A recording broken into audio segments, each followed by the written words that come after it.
في صوت ورا. ها؟ في صوت ورا الباب. سم بالله سم. بسم الله. مجموعة من الشباب الضابط بيوقفهم ويقول لهم ايه اللي جابكم في وقت زي ده؟ ايه سر وجودكم هنا؟ فقالوا له ان احنا سمعنا ان المستشفى دي مهجورة، وفي ناس كمان بيقولوا عليها انها مسكونة بالجن، فحبينا ان احنا نتأكد بنفسنا، بس يا ريتنا ما روحنا، احنا اسفين، احنا كده عرفنا مين الراجل بتاع الامن، احنا ما ينفعش نكون هنا. الضابط بصلهم وهو مستغرب وقال لهم راجل امن مين اللي موجود في المستشفى؟ مفيش اي رجال امن في المستشفى، والمستشفى دي مهجورة بقالها سنين.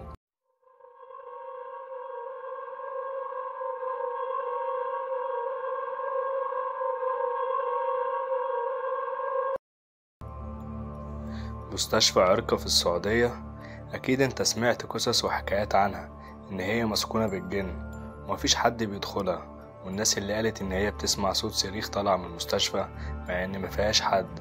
طب ايه هي حكاية المستشفى؟ خليني اقولك ان في قصتين عنها. ان مستشفى عرقة اتبنت سنة 1987 في الرياض، واللي بناها كان رئيس الوزراء اللبناني رفيق الحريري علشان يتبرع بيها لوزارة الصحة السعودية. والقصة التانية انها اتبنت سنة 1987 بس ساعتها اتبنت كمستشفى سعودي خاص وما اشتغلتش، وطلع بيان رسمي من الموضوع ده. المستشفى شكلها فخم جدا وعاملة زي القصور، ده غير المساحة الواسعة بتاعتها، ومكونة من 8 أدوار وكلهم مجهزين بأجهزة طبية عالية جدا. طب ليه المستشفى ما اشتغلتش مع كل اللي موجود فيها؟ هقولك ببساطة إن صاحبها مات من قبل ما يتبرع بيها لوزارة الصحة، والورثة بتوعه مرضوش يسلموا المستشفى من قبل ما ياخدوا حق الأرض، وفي خلال سنين كتير فشلوا يحل الموضوع لحد ما الوقت عدى عليها، والكلام يتقال عنها إن هي مسكونة بالجن، وإن أهالي المنطقة بيسمعوا صوت رزع وتخبيط، ده غير صوت الدوشة اللي بتبين إن في ناس كتير جوه، ده غير النور اللي بيفتح ويقفل في غرف معينة جوه المستشفى.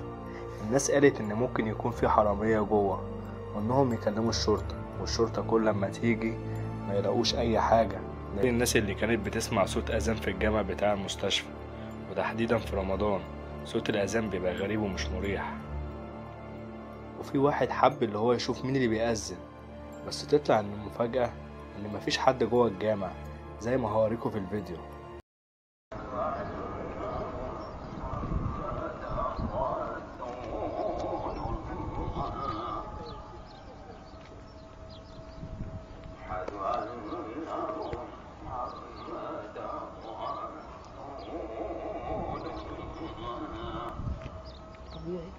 طبيعي.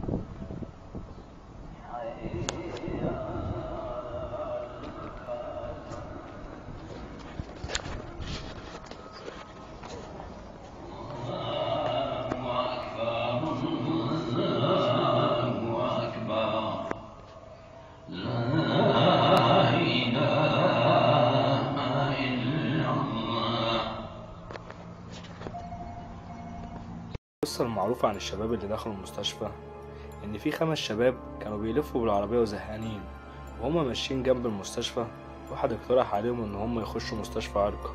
الفكرة بتاعته عجبت الباقيين، خصوصا إن قلبهم جامد. أول ما دخلوا المستشفى استغربوا من جمالها وقالوا هي إزاي المستشفى دي مهجورة. بدأوا يدوروا على أي باب يخش منه، ولقوا باب من البيبان فيه كسر صغير ودخلوا منه. كانوا واخدين الموضوع بسخرية وضحك، وداخلين ومش هاممهم أي حاجة، وبدأوا يدوروا في الدور الأرضي وماشيين فيه ومش لاقيين حاجة ولا أي حاجة لفتت نظرهم. طلعوا الدور التاني، واحد فيهم قال لهم إن هطلع أدور في الدور التالت على ما انتوا تخلصوا هنا وتطلعوا لي على طول. ومجرد ما طلع معداش كام ثانية قعد يزعق وينده عليهم وصوته عالي وصوته مليان خوف، وبيقول لهم اطلعوا لي بسرعة. وأخدهم ودخلهم أوضة. أول ما دخلوا لقوها نضيفة جدا وكأن كان لسه فيها حد، كمان ريحة المطهرات كانت قوية جدا فيها. بس مش ده الغريب، المشكلة إن هم لقوا كوباية شاي موجودة في المكان، والكوباية دي سخنة جدا ولسه معمولة، معنى كده ان كان في حد هنا. بعدها سمعوا صوت خطوات كأن في حد جاي عليهم، وكلهم اتفزعوا ونزلوا تحت على السلم. وهم بيجروا سمعوا صوت كلب او حيوان بيزوم عليهم. وهم نازلين الدور التاني واحد منهم تعب ورجليه وجعته وقال يسند على الحيطة. بيبص جنبه لقى باب كبير مكتوب عليه تلاجة الموت، وباب ازاز صغير. راح باصص من الازاز، واول ما حط عينه اترعب ونادى على اصحابه يبصوا معاه. شافوا ان في ظل ناس ماشية جوه واترعبوا كلهم. والغريب ان هم سمعوا صوت زحمة وكأن في ناس كتير في سوق، بس هم مش شايفين الناس دي، هم مجرد ان هم شايفين الظل بتاع الناس اللي جوه. وفجأة سمعوا صوت صرخة كبيرة،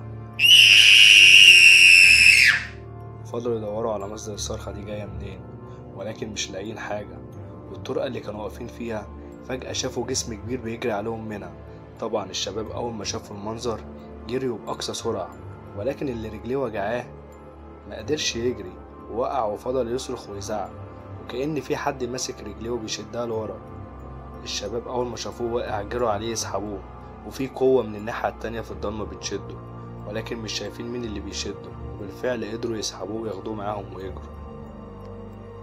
وصلوا للدور الأرضي وهم بيجروا زي المجانين، ووصلوا للممر اللي فيه باب الخروج. فضلوا يجروا لغاية ما وصلوا للنص، وباب من الأوض اتفتحت وتخرج منه ست عجوزة ملامحها مريبة، وبتقول لهم انتوا صحيتوا الحيوانات بتاعتي. وواحد منهم أول ما شاف ملامح الست دي ما قدرش يستحمل ووقع أغمى عليه. الشباب راحوا شايلينه وفضلوا يجروا بيه وطلعوا من المستشفى. وهم في الطريق وصلوا الجراج اللي فيه العربية، لقوا راجل الأمن وملامحه كلها غضب، وقال لهم ايه اللي جابكم هنا وفي الوقت ده؟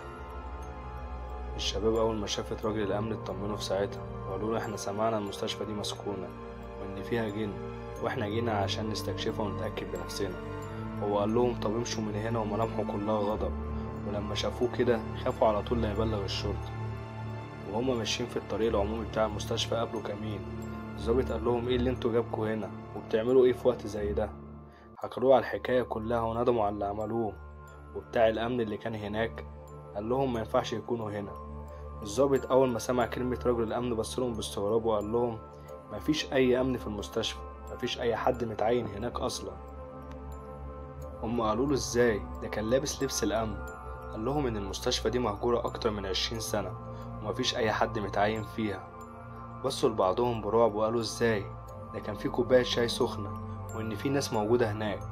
الظابط أول ما سمع كده أخدهم وراحوا المستشفى مرة تاني، ولكن المفاجأة إن هما ملقوش أي حاجة، حتى راجل الأمن هو كمان.